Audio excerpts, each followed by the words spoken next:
안녕하세요. 이혼 전문 변호사 한승미입니다. 요즘 제 채널을 구독해주시는 분들이 늘고 있는데 관심을 가져주시는 분들께 감사하다는 말씀드리고 더욱 유익한 영상으로 찾아뵙도록 노력하겠습니다.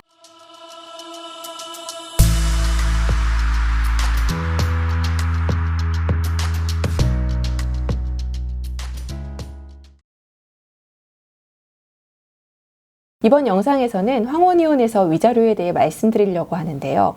첫째, 위자료는 재산분할과 구분된다. 둘째, 위자료를 결정하는 기준은 무엇일까? 그리고 셋째, 위자료가 인정되지 않더라도 이혼은 될 수 있다라는 주제를 가지고 말씀드리려고 합니다. 첫 번째, 위자료와 재산분할은 구분해야 합니다.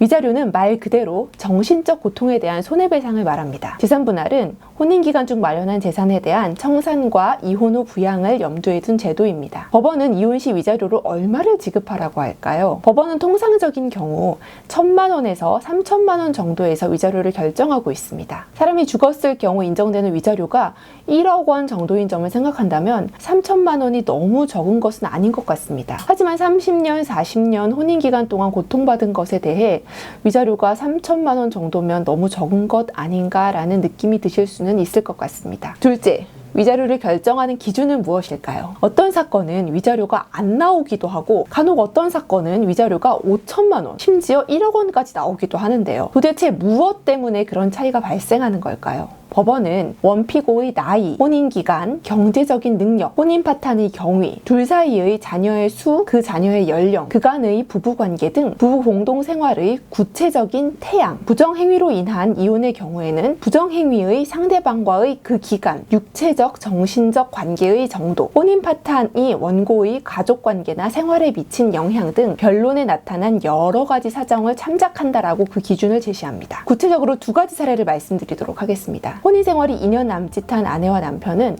남편의 휴대전화에서 외간 여성과 단둘이 얼굴을 맞대고 찍은 사진과 호응하고 있는 사진이 발견됐고 바로 이혼과 위자료 청구 소송을 했습니다. 그 결과 위자료 2천만 원을 지급하라는 판결이 났습니다. 혼인생활을 40년 정도 유지한 부부가 있었는데 아내는 남편이 혼외자를 낳은 사실을 최근에 알게 되었고 남편을 상대로 이혼 및 위자료 청구 소송을 진행했습니다. 그 결과 남편은 아내에게 위자료를 5천만 원 지급하려는 판결을 받게 되었습니다.